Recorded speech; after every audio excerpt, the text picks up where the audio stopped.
Chapter 5. Advice from a Caterpillar. The caterpillar and Alice looked at each other for some time in silence. At last, the caterpillar took the hookah out of its mouth and addressed her in a languid, sleepy voice. "Who are you?" said the caterpillar. This was not an encouraging opening for a conversation. Alice replied rather shyly, I hardly know, sir. Just at present, at least I know who I was when I got up this morning, but I think I must have changed several times since then." "What do you mean by that?" said the caterpillar, sternly. "Explain yourself." "I can't explain myself, I'm afraid, sir," said Alice, "because I'm not myself, you see." "I don't see," said the caterpillar. "I'm afraid I can't put it more clearly," Alice replied very politely, "for I can't understand it myself to begin with, and being so many different sizes in a day is very confusing." "It isn't," said the caterpillar. "Well, perhaps you haven't found it so yet," said Alice, "but when you have to turn into a chrysalis, you will some day, you know, and then after that into a butterfly, I should think you'll feel it a little queer, won't you?" "Not a bit," said the caterpillar. "Well, perhaps your feelings may be different," said Alice. "All I know is it would feel very queer to me." "You," said the caterpillar contemptuously. "Who are you?" Which brought them back again to the beginning of the conversation. Alice felt a little irritated at the caterpillar's making such very short remarks, and she drew herself up and said, very gravely, "I think you ought to tell me who you are first." "Why?" said the caterpillar. Here was another puzzling question, and as Alice could not think of any good reason, and as the caterpillar seemed to be in a very unpleasant state of mind, she turned away. "Come back," the caterpillar called after her. "I've something important to say." This sounded promising, certainly. Alice turned and came back again. "Keep your temper," said the caterpillar. "Is that all?" said Alice, swallowing down her anger as well as she could. "No," said the caterpillar. Alice thought she might as well wait, as she had nothing else to do, and perhaps, after all, it might tell her something worth hearing. For some minutes it puffed away without speaking, but at last it unfolded its arms, took the hookah out of its mouth again, and said, "So you think you're changed, do you?" "I'm afraid I am, sir," said Alice. "I can't remember things as I used, and I don't keep the same size for 10 minutes together." "Can't remember what things?" said the caterpillar. "Well, I've tried to say, how doth the little busy bee, but it all came different," Alice replied in a very melancholy voice. "Repeat, you are old, Father William," said the caterpillar. Alice folded her hands and began. "You are old, Father William," the young man said, "and your hair has become very white, and yet you incessantly stand on your head. Do you think at your age it is right?" "In my youth," Father William replied to his son, "I feared it might injure the brain, but now that I'm perfectly sure I have none, why, I do it again and again." "You are old," said the youth, "as I mentioned before, and have grown most uncommonly fat. Yet you turned a back somersault in at the door. Pray, what is the reason of that?" "In my youth," said the sage, as he shook his grey locks, "I kept all my limbs very supple. By the use of this ointment, 1 shilling the box. Allow me to sell you a couple." "You are old," said the youth, "and your jaws are too weak for anything tougher than sweet. Yet you finished the goose with the bones and the beak. Pray, how do you manage to do it?" "In my youth," said his father, "I took to the law, and argued each case with my wife, and the muscular strength which it gave to my jaw has lasted the rest of my life. You are old, said the youth. One would hardly suppose that your eye was as steady as ever, yet you balanced an eel on the end of your nose. What made you so awfully clever? I have answered 3 questions, and that is enough, said the father. Don't give yourself airs. Do you think I can listen all day to such stuff? Be off, or I'll kick you downstairs. That is not said right, said the caterpillar. Not quite right, I'm afraid, said Alice timidly. Some of the words have got altered.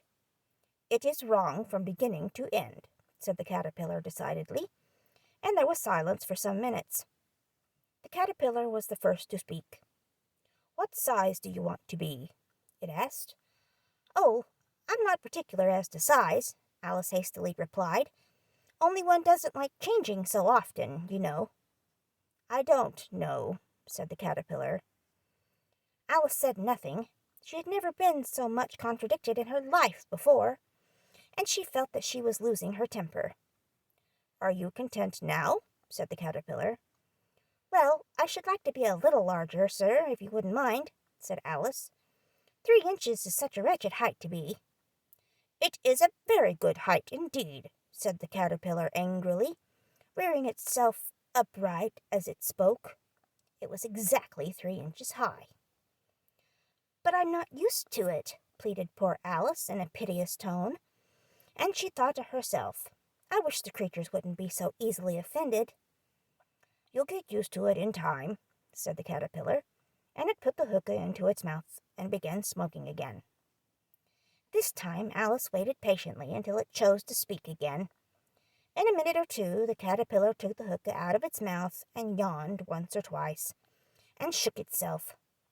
Then it got down off the mushroom and crawled away in the grass, merely remarking as it went, One side will make you grow taller, and the other side will make you grow shorter. One side of what? The other side of what? Thought Alice to herself. Of the mushroom, said the caterpillar, just as if she had asked it aloud, and in another moment it was out of sight.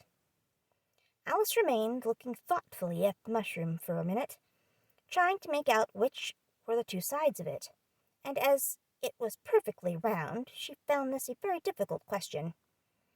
However, at last she stretched her arms around it as far as they would go, and broke off a bit of the edge with each hand. And now which is which? She said to herself, and nibbled a little of the right-hand bit to try the effect. The next moment she felt a violent blow underneath her chin. It had struck her foot.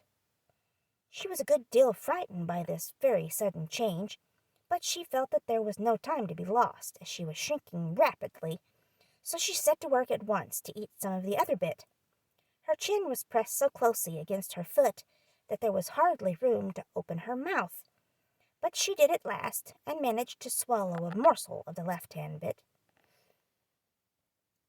Come, my head's free at last, said Alice, in a tone of delight, which changed into alarm in another moment, when she found that her shoulders were nowhere to be found.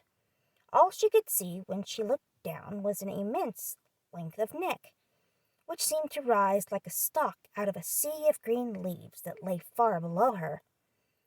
What can all that green stuff be? Said Alice, and where have my shoulders got to? And oh, my poor hands! How is it I can't see you? She was moving them about as she spoke, but no result seemed to follow, except a little shaking among the distant green leaves. As there seemed to be no chance of getting her hands up to her head, she tried to get her head down to them, and was delighted to find that her neck would bend about easily in any direction, like a serpent. She had just succeeded in curving it down into a graceful zigzag, and was going to dive in among the leaves, which she found to be nothing but the tops of the trees under which she had been wandering, when a sharp hiss made her draw back in a hurry. A large pigeon had flown into her face, and was beating her violently with its wings. "Serpent!" screamed the pigeon. I'm not a serpent, said Alice indignantly. Let me alone. Serpent, I say again, repeated the pigeon, but in a more subdued tone, and added with a kind of sob, I've tried every way, and nothing seems to suit them. I haven't the least idea what you're talking about, said Alice. I've tried the roots of trees, and I've tried banks, and I've tried hedges, the pigeon went on, without attending to her. But those serpents, there's no pleasing them. Alice was more and more puzzled, but she thought there was no use in saying anything more till the pigeon had finished. As if it wasn't trouble enough hatching the eggs, said the pigeon, but I must be on the lookout for serpents night and day. Why, I haven't had a wink of sleep these 3 weeks. I'm very sorry you've been annoyed, said Alice, who was beginning to see its meaning. And just as I'd taken the highest tree in the wood, continued the pigeon, rising its voice to a shriek, and just as I was thinking I should be free of them at last, they must needs come wriggling down from the sky. Ugh, serpent! But I'm not a serpent, I tell you, said Alice. I'm a... Well, what are you? Said the pigeon. I can see you're trying to invent something. I'm a little girl, said Alice rather doubtfully, as she remembered the number of changes she had gone through that day. A likely story indeed, said the pigeon in a tone of the deepest contempt.